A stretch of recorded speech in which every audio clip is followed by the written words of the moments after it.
um dos candidatos que aparece nas pesquisas de opinião pública como favoritos à disputa presidencial de 2018 é o deputado federal Jair Bolsonaro. Na última pesquisa da Datafolha apareceu com 17% em segundo lugar, perdendo apenas para o ex-presidente Luiz Inácio Lula da Silva, nessa corrida rumo à presidência em 2018. Vamos a Brasília, vamos à capital federal, onde está Délio Rocha, ao lado do deputado federal Jair Bolsonaro, presidenciável Jair Bolsonaro. Boa tarde, Délio Rocha. José Jordani, boa tarde para você, boa tarde a todos no Piauí. Pois é, eu estou aqui com o deputado Jair Bolsonaro, que aparece consolidado em segundo lugar em todas as pesquisas de intenção de voto. Ele tem pela frente uma corrida presidencial que promete ser muito disputada. Agora há pouco, antes de entrar no ar, eu estava conversando com o deputado, ele disse que está preparado para essa corrida presidencial, que está em forma e que vai participar buscando a vitória, né, deputado? Olha, nós temos o povo ao nosso lado, não temos estrutura e temos também a verdade. A minha vida pregressa, 16 anos de capitão do Exército, também ajuda a potencializar essa credibilidade junto à população brasileira. Então, com esse espírito, sem obsessão, mas encarando como uma missão de Deus, é que nós nos preparamos para disputar, possivelmente, as eleições do ano que vem. Deputado, no último final de semana, o governador Geraldo Alckmin falou já como candidato, fez um discurso de candidato, inclusive tentando ali se vender como candidato anti-Lula, tentando uma polarização com o ex-presidente. Só que, nesse momento, quem está polarizando com o ex-presidente é o senhor. Como o senhor está acompanhando essas pesquisas de intenção de voto que colocam o senhor em segundo lugar? Quanto às pesquisas, a gente lamenta, né? Mas não goza de confiabilidade junto à população.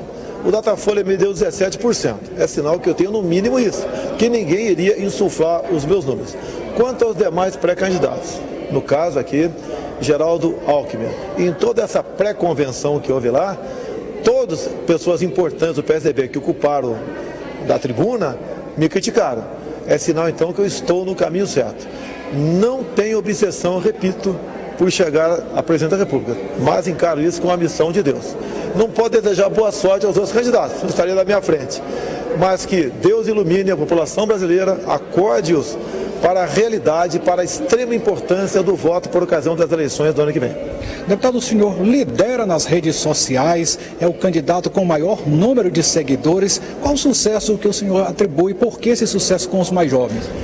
Olha, primeiro é a verdade. A garotada abriu os olhos para o que é a esquerda no Brasil. Porque hoje em dia, em especial com as mídias sociais, eles têm acesso ao mundo todo, às informações do mundo todo. Eles não querem, por exemplo, que no Brasil se instale o socialismo ou o comunismo tão apregoado pela esquerda ao longo de décadas. Então, abrindo os olhos para isso, eles olharam os possíveis pré-candidatos e passaram a me seguir e acompanhar. Eu tenho uma história muito grande dentro da Câmara dos Deputados. Isso, no meu entender, despertou a garotada.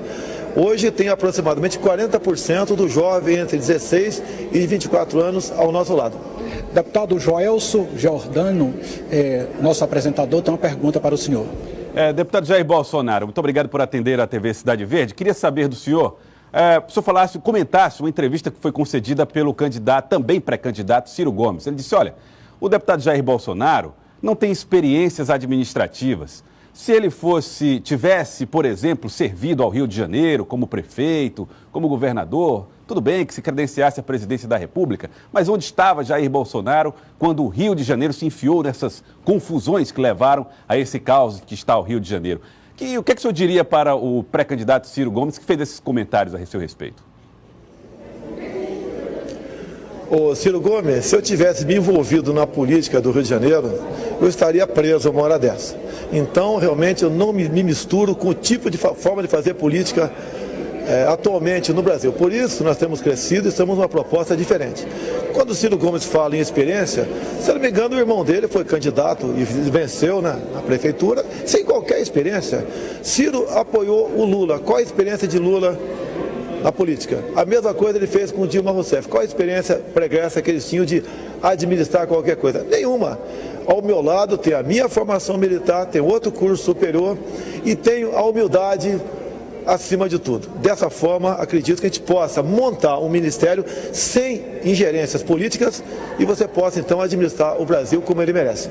Deputado, geralmente o senhor é criticado pelo seu discurso, inclusive tem críticas fortes que falam que o senhor é racista, que o senhor é homofóbico, que o senhor é uma pessoa que desagrega e que não vai nunca unir o país. O que o senhor diria para esses críticos?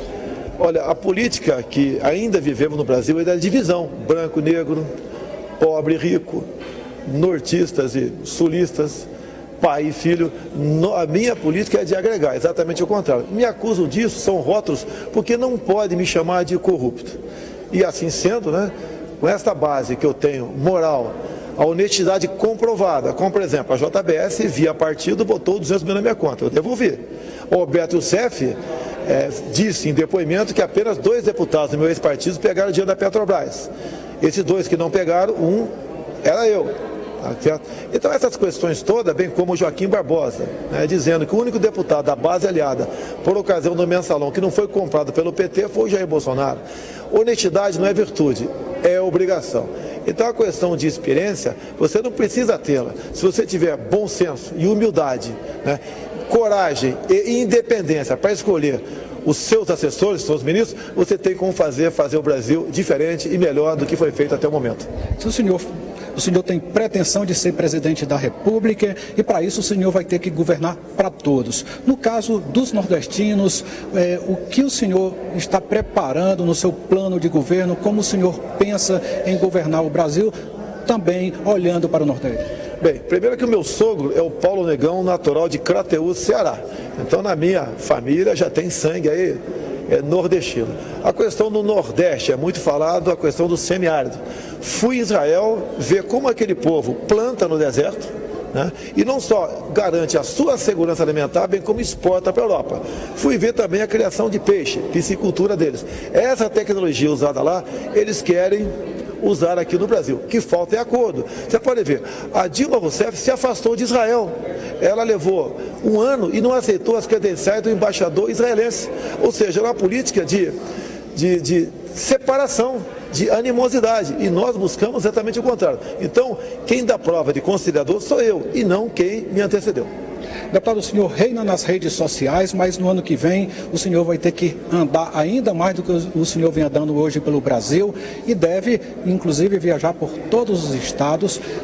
Mas, por enquanto, o senhor não conta com uma estrutura partidária grande, o senhor está no PSC, que é um pequeno partido, deve mudar ano que vem para outro partido, mas também pequeno. Como o senhor vai enfrentar, por exemplo, a falta de tempo na televisão?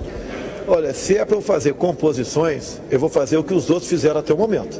As composições se faz já acertando as indicações políticas que ficam de forma secreta, ninguém fica sabendo. Depois que o elemento assume, daí ele mostra quem seriam os seus ministros. Não farei isso, porque as indicações políticas levam à ineficiência do Estado e à corrupção. E nós vamos fazer algo diferente. Se é para fazer a mesma coisa, eu estou fora. Tenho certeza que temos como fazer dessa forma, sem televisão, sem dinheiro, sem estrutura partidária, um governo realmente que tenha a cara que o povo brasileiro mereça. Uma pergunta do estúdio, deputado. Deputado, o general Mourão tem sido muito polêmico porque tem dado declarações em torno da possibilidade de uma interferência dos militares no Brasil. E na última declaração que ele deu, ele disse, olha, o Exército está atento. O Exército está atento a tudo que está acontecendo no Brasil. Eu queria que o senhor avaliasse essas declarações do general Mourão e qual é a possibilidade que o senhor vê hoje de uma intervenção militar no Brasil nesse cenário atual.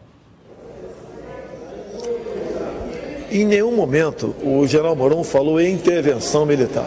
Quando ele fala o Exército está atento, tem que estar atento. Ora, meu Deus do céu, ou vamos excluir o setor militar do que acontece na sociedade? A última entrevista, a última palestra que ele deu, ele falou que a Câmara dos Deputados é usada como balcão de negócio por parte do presidente. Alguma mentira disso? Algo que todos não saibam? Então o Jean Mourão, eu conheço há algum tempo, é meu contemporâneo de academia, paraquedista, um homem honesto acima de tudo e um homem patriota, tem o coração verde e amarelo. Caso eu chegue lá, o Jean Mourão terá espaço no meu governo, sim.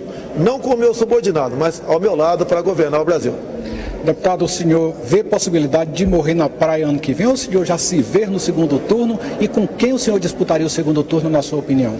Hoje em dia, não há dúvida, né? Disputaria com o Lula. Eu não sei o que vai acontecer com o Lula. Eu espero que o Lula seja julgado até lá e a justiça decida se ele vai ser condenado ou absolvido.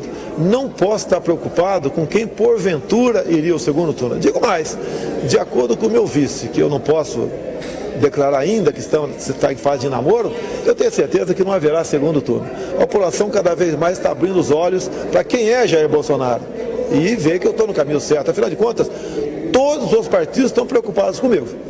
E é um bom sinal, é sinal que faremos uma política diferente para o Nordeste e para o Brasil. Mais uma pergunta do estúdio. Rubens Oliveira, Galego. Deputado, o senhor é a favor do desarmamento? Porque muita gente vive sendo assaltada, quem mora em sítio não tem mais condição de viver em paz. Você é a favor ou é contra o desarmamento? Eu acho que essa pergunta todo mundo já sabe, né? Eu sou capitão do Exército Brasileiro. A arma de fogo serve não só para defender a vida do cidadão, bem como para garantir a liberdade do povo. Todas as ditaduras foram precedidas de campanhas de desarmamento. Inclusive, tenho dito ao homem do campo, no que depender de mim, você terá fuzil para defender a sua propriedade privada. E a pergunta, a propriedade privada é sagrada ou não é? Se é sagrada, você tem que defendê-la, quer seja um pedaço de terra no campo, quer seja o teu apartamento ou tua casa na cidade. E a violência, nós não vamos combater com política de paz e amor. Se tem que combater com energia e muitas vezes com mais violência ainda. Por isso, no que depender de mim, o cidadão de bem terá a posse de arma de fogo. E grande parte da população terá direito, depois de alguns testes, né, o porte de arma de fogo também. Tem gente até que brinca, deputado, que o senhor vai dar o Bolsa Fuzil. Isso aconteceu ao vivo no programa da Veja, né? Um ouvinte falou isso, me deu uma boa ideia. Logicamente, ninguém vai dar arma para ninguém. Quem puder comprá-la é que compra. Inclusive, o porte, no que depender de mim, será definitivo. Hoje nós temos 10 milhões de brasileiros que não renovaram o porte porque o governo assim não permitiu e estão numa situação de como infratores, né? No mínimo como infratores. Na verdade, estão numa situação de criminosos, que o porte ilegal de arma de fogo é um crime com a pena alta. Cidadão de bem no Brasil, o Estatuto de Desarmamento desarmou apenas você. Os marginais estão cada vez melhores armados. Vamos equilibrar esse jogo e vamos vencer essa luta contra a violência. Eu quero dar o direito a todo e qualquer cidadão, caso queira ter uma arma de fogo, que a tenha. Mais uma pergunta do estúdio. Deputado, eu queria aproveitar que você está falando a respeito de desarmamento. O senhor falou aí que os bandidos estão armados e o cidadão está desarmado. Mas vale lembrar que o armamento do bandido chega pelas fronteiras, que muitas vezes precisa ser vigiada pelo Exército, do qual o senhor faz parte.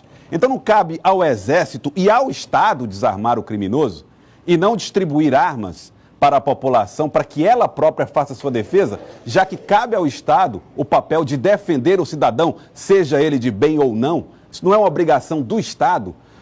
Nos Estados Unidos, a Revolução Americana, a origem do Estado americano, explica por que as armas são liberadas lá. Mas no Brasil, que não tem essa tradição de guerra, me causa um pouco de estranheza que um candidato a presidente defenda esse tipo de princípio, deputado. Olha, a fronteira dos Estados Unidos com o México está em torno de 3.400 quilômetros. O americano, com toda a sua tecnologia, não consegue evitar que muita coisa vá do México para os Estados Unidos. Aqui na fronteira do Brasil, são 17 mil quilômetros. Querer culpar o Exército pela entrada de armamento é desconhecer a realidade da nossa fronteira. Outro dado importante, hoje em dia nós temos 27 roubos de caminhões de carga por dia, num espaço de 40 quilômetros, entre a rodovia Presidente Dutra e a Avenida Brasil do Rio de Janeiro. Não se consegue evitar esse número de assaltos. Então, não quero culpar o Exército por essa entrada de armamento. Agora, se nós conseguirmos aprovar o excludente de licitude para o policial e para os integrantes das Forças Armadas em operação, pode ter certeza que a entrada de armamento e outros ilícitos diminuirão drasticamente no Brasil. Porque o que acontece hoje em dia? Quando alguém, agente de segurança ou das Forças Armadas, intervém e vem a entrar alguém em óbito, esse agente acaba respondendo muitas vezes por homicídio ou por excesso. Se mudarmos isso, nós teremos como diminuir a entrada de armamento no Brasil. Então, por favor, a culpa não é do Exército. E entra, inclusive, por aviões, como há poucos dias foram pegos 60 fuzis no aeroporto do Rio de Janeiro. Imagine quando já não entraram. E muitas vezes entram por portes também. Então, o Brasil é uma verdadeira peneira. Não temos como responsabilizar essas três forças. Mas, se vocês derem o excludente de ilicitude para esse integrante das Forças Armadas e policiais agir, pode ter certeza que a violência diminuirá e muito no Brasil. Deputado, o senhor tem um discurso de moralidade, mas agora recentemente foi acusado de ter colocado no seu gabinete esposa, ex-esposa, quer dizer, o que de fato existe em relação a isso? Parabéns pela pergunta, né? Porque quem me acusou disso foi o jornal O Globo e o Estado de São Paulo. Falei para eles verem no meu gabinete que eu explico. Onde é que você geralmente conhece a tua esposa ou sua esposa? É na igreja, é no local de trabalho, é numa rotina do clube. Eu conheci a minha esposa aqui na Câmara. E Davi vinha casar com ela. E logo depois foram demitidos. Então, já eram empregados e eu casei depois de estar empregados. Inclusive o próprio jornal, o Globo, agiu até com certa ética, né? Diz que em nenhum momento eu infringi a lei existente, no caso, a lei do nepotismo, que o Supremo decidiu há pouco tempo. É isso que aconteceu comigo. Deputado, em relação ao seu vice, o senhor disse que existe aí uma negociação, seria o senador Magno Malta? É o nome mais cogitado no momento. Por coincidência, hoje viajei com o Magno Malta do Rio para cá. De novo, conversamos sobre isso. A decisão nossa, né, se eu seria o cabeça de chapa ou até ele, que ele fala também isso daí, seria, no meu entender, nosso entendimento, depois do Carnaval. Deputado, para finalizar, o senhor está falando para uma emissora do Piauí, para a TV Cidade Verde. O que o senhor diria para quem está acompanhando a gente nesse momento, acompanhando essa entrevista, o senhor como um presidenciável, o que o senhor teria a dizer para os piauienses, para que ele acredite no senhor? Olha, você tem que olhar na cara das pessoas, né? Não podemos acreditar em Papai Noel. É uma época agora que todo mundo posa de bonzinho. Quando, por exemplo, a reforma da Previdência foi apresentada na Câmara, por coincidência, eu estava no Piauí. Tá? E daí vem lá, nessa reforma que está aí, já sofreu modificações, mas está aí, mantém 65 anos de aposentadoria. E, segundo o IBGE, a expectativa de vida no Piauí é de 69 anos. Então não podemos ter uma reforma da Previdência em 65, onde a expectativa de vida é de 69. Eu acho que isso é uma forma de dar uma satisfação para o povo do Piauí, que nós nos interessamos por eles. Pergunta do estúdio. Pergunta, deputado Jair Bolsonaro. Olha, aqui no Piauí, o ex-presidente Lula sempre teve boa performance nas urnas. O que o senhor acha em relação à possibilidade dele não conseguir disputar as eleições de 2018? O senhor acredita que ele deve ser condenado? O senhor gostaria de ver o ex-presidente Lula condenado? Olha, a idade que eu tenho, a minha experiência aqui, eu não posso falar que eu gostaria ou que eu não gostaria. Eu espero que a justiça julgue. A nossa justiça é um tanto quanto demorada. E eles decidam. Esse tem que ser o papel de alguém que está aqui no Poder Legislativo. Nós aqui fazemos leis, o Judiciário julgue. Pelo que eu sei, 2 desembargadores do TRF4 já deram o seu voto. Não sabemos qual é. Falta um terceiro. Acredito então que estamos na iminência de ver o Lula julgado. Só para encerrar, no eventual segundo turno com o senhor, quem o senhor queria como candidato lá para disputar o segundo turno? Não estou preocupado com isso. Se for o Lula, se for o Alckmin, se for a Marina, o Ciro, seja quem for, nós não estamos aqui não é uma disputa por mim. Eu quero é que o povo, né, acredite numa proposta viável para tirar o Brasil da crise e que se encontra. E quando se fala honestidade, eu repito aqui, honestidade não é virtude, é obrigação. E já fomos mais do que comprovados no tocante a isso. E gente que tem a coragem de algumas questões tratar com radicalismo. Você tem que radicalizar no combate à corrupção, radicalizar no combate à violência no Brasil, radicalizar na questão do material escolar. Não podemos admitir a ideologia de gênero.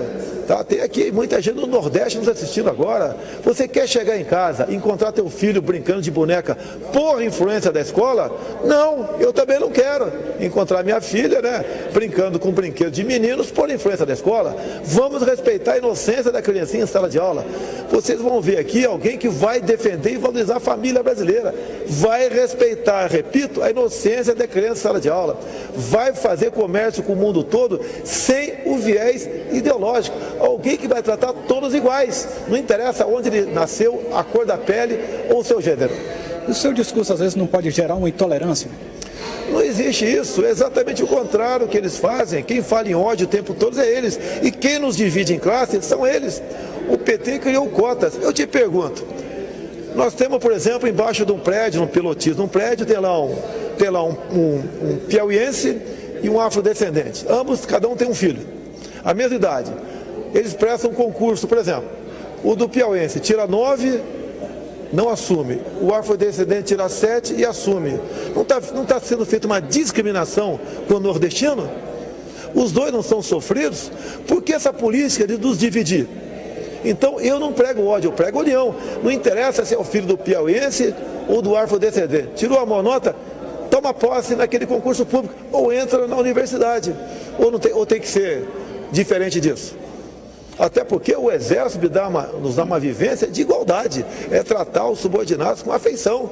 E nós fazemos isso. Queremos um Brasil unido, uma só pátria, um só coração, uma só bandeira, sem essa história de cor.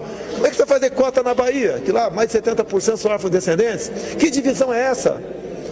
Vamos fazer o Brasil igual para todos. Pode ter certeza. O Brasil ocupará um local de destaque no mundo que ele merece. Deputado Jair Bolsonaro, obrigado por participar do Jornal do Piauí. E agora a gente volta aos estúdios. É com você, Joelson.